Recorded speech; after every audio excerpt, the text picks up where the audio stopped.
আল্লাহ রাব্বুল আলামিন বলেন, আল-ইয়াওমা আকমালতু লাকুম দীনাকুম ওয়া আতমামতু আলাইকুম নি'মাতি ওয়া রাদিতু লাকুমুল ইসলাম দীনা। আমি আল্লাহ দিন ধর্মকে সিল মেরে মুহাম্মদের মাধ্যমে দুনিয়ার মধ্যে পাঠিয়ে দিলাম। আল্লাহ রাব্বুল আলামিন এই দিন ধর্মকে সিল মেরে দিলেন, এর মধ্যে কোনো বাড়ানো যাবে না, কমানো যাবে না। আল্লাহ রাব্বুল আলামিন এই দিন ধর্মকে একটা প্রেসক্রিপশনের মাধ্যমে বানাইয়া উম্মতের মধ্যে প্রেরণ করলেন। এটার মধ্যে কোনো বাড়ানো যাবে না, কমানো যাবে না। কোন বান্দা যদি এই প্রেসক্রিপশনটাকে বাড়ানোর চেষ্টা করে তাহলে সে পথভ্রষ্ট হয়ে যাবে। সুতরাং আল-ইয়াওমা আকমালতু লাকুম দীনাকুম ওয়া আতমামতু আলাইকুম নি'মাতি ওয়া রাদিতু লাকুমুল ইসলাম দীনা। যে আল্লাহ রাব্বুল আলামিন এই দিন ধর্মটাকে আল্লাহ রাসূলের মাধ্যমে পরিপূর্ণ করে পাঠিয়েছেন। এটার মধ্যে কোনো কমানো যাবে না, কোনো বাড়ানো যাবে না। এটা কে বলেছেন ভাই? স্বয়ং আল্লাহ তাআলা এই কোরআনের মধ্যে বলেছেন যে আমি মুহাম্মদকে দিন ধর্মকে একটা প্রেসক্রিপশনের মাধ্যমে সিল মেরে পাঠাইলাম। এই প্রেসক্রিপশনটা কিয়ামত পর্যন্ত চলবে। এর মধ্যে কোনো কম বেশি হবে না, এর মধ্যে কোনো বাড়ানো যাবে না, কোনো কমানো যাবে না।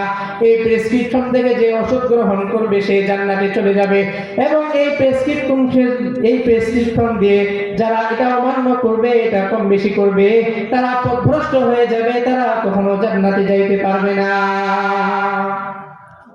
তাহলে আলেম ওলামাদের কাজ কি? রাসূলুল্লাহ সাল্লাল্লাহু আলাইহি ওয়াসাল্লাম বলেন, আলেমদের কাজ হলো এই যে আল্লাহ রাসূল সাল্লাল্লাহু আলাইহি ওয়াসাল্লামকে আল্লাহ তাআলা দিন ধর্মের একটা প্রেসক্রিপশন দিয়ে পাঠিয়েছেন, এটাকে বুঝাইয়া বুঝাইয়া উম্মতদেরকে ওষুধ দেওয়া, এটা হচ্ছে আলেমদের কাজ। আল্লাহ রাসূল সাল্লাল্লাহু আলাইহি ওয়াসাল্লামকে যে পাঠাইলেন প্রেসক্রিপশন দিয়ে, এটা আলেমরা বুঝাই বুঝাই উম্মতদের মাঝে কি দিবেন? ওষুধ দিবেন। মেরা জাজ করদন বেহিসাব খলকেরা দাদন জওয়াবে বাসব হকনাদার দুস্তে খলকে জারেরা নিস্তে ই খাসলত কে দিনদারেরা। আল্লাহ রাব্বুল আলামিনের দিনের মধ্যে কোনো বাড়ানো যাবে না, কোনো কমানো যাবে না। নবী মুহাম্মদ সাল্লাল্লাহু আলাইহি ওয়াসাল্লাম দুনিয়ার মধ্যে আসলেন। কয়দিনে এসেছেন দুনিয়ার মধ্যে? কথা বলেন। আল্লাহ রাসূল সাল্লাল্লাহু আলাইহি ওয়াসাল্লাম দুনিয়ার মধ্যে জন্মগ্রহণ করেছেন কয়দিনে? কথা বলেন না, না পারলে বলেন যে পারি না। আল্লাহ রাসূল সাল্লাল্লাহু আলাইহি ওয়াসাল্লাম জন্মগ্রহণ করেছেন কি 10 দিনে? মানুষের জন্ম হইতে কয়দিন সময় লাগে? একদিন। মানুষ একদিনে কি করে জন্মগ্রহণ করে? আল্লাহ রাসূল সাল্লাল্লাহু আলাইহি ওয়াসাল্লাম দুনিয়ার মধ্যে একদিন আসলেন এবং দুনিয়ার মধ্যে থাকলেন 63 বছর। এই একদিন এবং 63 বছরের মাঝে যেমন ব্যবধান, মিলাদুন নবী এবং সিরাতুন নবীর মাঝেও তেমন ব্যবধান। আল্লাহ রাসূল সাল্লাল্লাহু আলাইহি ওয়াসাল্লাম একদিনে দুনিয়ার মধ্যে আসলেন, এটা হলো মিলাদুন নবী। এটা কি? মিলাদুন নবী। আপনারা মিলাদুন নবী পালন করেন খুব আনন্দের সাথে, কিন্তু সিরাতুন নবী নিয়ে আপনাদের কোনো মাথা ব্যথা নাই, আপনাদের কোনো আগ্রহ নাই। অথচ মিলাদুন নবী হয় কয়দিনে? একদিনে। আল্লাহ রাসূল দুনিয়ার মধ্যে থাকলেন 63 বছর। এই 63 বছর দুনিয়ার মাঝে থাকলেন, এটা হলো সিরাতুন নবী। এই একদিন এবং 63 বছরের মধ্যে যেমন ব্যবধান, মিলাদুন নবী এবং সিরাতুন নবীর মাঝে ঠিক তেমন ব্যবধান। আমার নবী দুনিয়ার মধ্যে আসলেন একদিনে এবং দুনিয়ার মাঝে থাকলেন 63 বছর।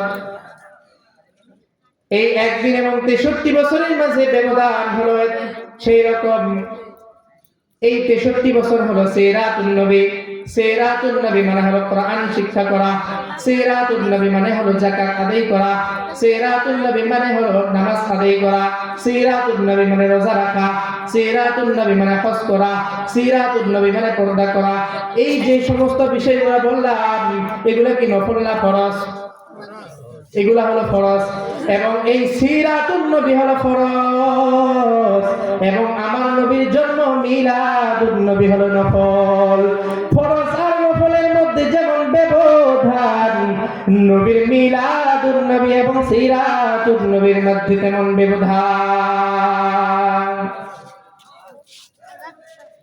এই নবীর ফরজ যেগুলো, সিরাতুন নবী যেগুলো ফরজ আছে, এগুলোকে আলোচনা করলেই চলবে নাকি পালন করতে হবে? সারা জীবন কি নামাজের আলোচনা করলেই চলবে নাকি? সারা জীবন রোজার আলোচনা করলেই চলবে নাকি? সারা জীবন যাকাতের আলোচনা করলে চলবে নাকি?